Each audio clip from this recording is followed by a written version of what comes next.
50 ரூபாய்க்கு கொஞ்சம் பெரிய சைஸாகவும் ஃப்ரெஷ்ஷாகவும் அப்பா யாராவது வாங்கிட்டு வந்தாங்க. சிக்கனும் வாங்கிட்டு வந்திருந்தாங்க. அம்மா இன்னைக்கு என்ன சமையல்? பிரியாணி தான் செல்லும். இறால் பிரியாணி. Wow super. நான் தான் பண்ணேன். அம்மா நீங்க தான் பண்ணீங்க செல்லும். இங்க பாருங்க, என்னோட சிஸ்டரும் சூப்பரா இருக்கு. இது வந்து பாஸ்மதி ரைஸும் நார்மல் ரைஸும் சேர்ந்து பண்ணது. அது ஒரு டம்ளர், இது ஒரு டம்ளர். பிரான் பிரியாணி. கலர் போடாமலே கலரா சூப்பரா பிரியாணி. டிஃபரெண்டா பண்ணது. சிக்கன் வறுவல், அதில் ஒரு நெத்திலி பீஸ். எறா கூட ஒரே ஒரு நெத்திலி கொடுத்தாங்க. அது என்ன பண்ண தெரியுமா? அது சைடில் வச்சு வறுத்தாச்சு. சிக்கன் குழம்பு கொஞ்சம் பாதி சாப்பிட்டாச்சு. இன்னைக்கு வந்து சமையல் செஞ்சு முடிக்கவே லேட் ஆயிடுச்சு. அதனால பாதி சாப்பிட்டோம். பிரியாணி ரெடி ஆகிற வரைக்கும் நாங்கள் குழம்பு ஊற்றி சாப்பிட்டுட்டோம். வெங்காயம் பச்சடி, திராட்சை இருக்கு சாப்பிட்டுட்டு, ஒயிட் ரைஸும் இருக்கு. இந்த சமையலோட எல்லா ரெசிபியுமே லைவ்ல இருக்கு. இப்போ நேற்று வச்ச ரசம் கொஞ்சம் இருக்கு. ஓகே, தயிரும் இருக்கு. நீங்க ஒரு குடி குடிச்சிடலாமா? தட்டுல சாப்பாடு போடுங்க, சாப்பிடலாம். பிரியாணியை போடுங்க, சாப்பாடு நீங்க பிரியாணிகள் அள்ளி போடுங்கம்மா. ப்ரான் பிரியாணி உப்பு இருக்கான்னு பார்க்கல நீ செல்லும். இறால் பிரியாணி பரவாயில்ல, போட்டுக்கலாம்.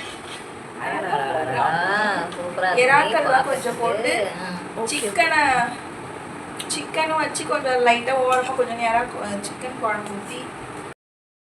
பிரியாணிலாம் இன்னும் சாப்பிட்டு பார்க்கல. பார்க்கவே எனக்கு டெம்ட் ஆகுது. எப்படா எடுத்து டேஸ்ட் பார்ப்போம் இருக்கு. டெம்டிங்கா இருக்கு. சூப்பர். பச்சடி இந்த கப்பு வந்து எங்களோட சின்ன வயசு ஸ்கூலுக்கு எடுத்துட்டு போனேன். ஸ்கூலுக்கு எடுத்துட்டு போற கேரியர் டிஃபன் பாக்ஸ் இன்னமும் இருக்கு.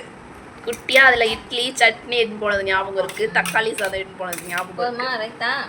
போதும். பச்சடி. இன்னைக்கு எங்க வீட்டுல தான் லஞ்சு. வாங்க சாப்பிடலாம். சாப்பிடலாமா? சாப்பிட்டு பாருமா. உப்புலாம் எப்படி இருக்குன்னு பாருங்க. சூப்பரா இருக்கு. ஆமா, உப்பு காரம் டேஸ்ட்ல எப்படி சொல்லுங்க. உப்புலாம் கரெக்டா இருக்கா? எறா சாப்பிட்டு பாருங்க.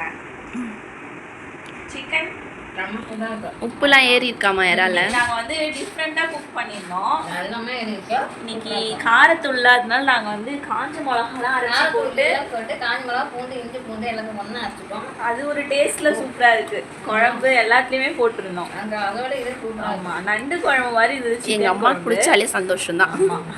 எங்க அம்மாக்கு பிடிச்சாலே எல்லாருக்கும் பிடிச்ச மாதிரி. ஓகேவா? வாங்க எல்லாம் சாப்பிடலாம். இந்த வீடியோ பிடிச்சிருந்தா லைக் பண்ணுங்க, சப்ஸ்கிரைப் பண்ணுங்க. பாய் பாய்.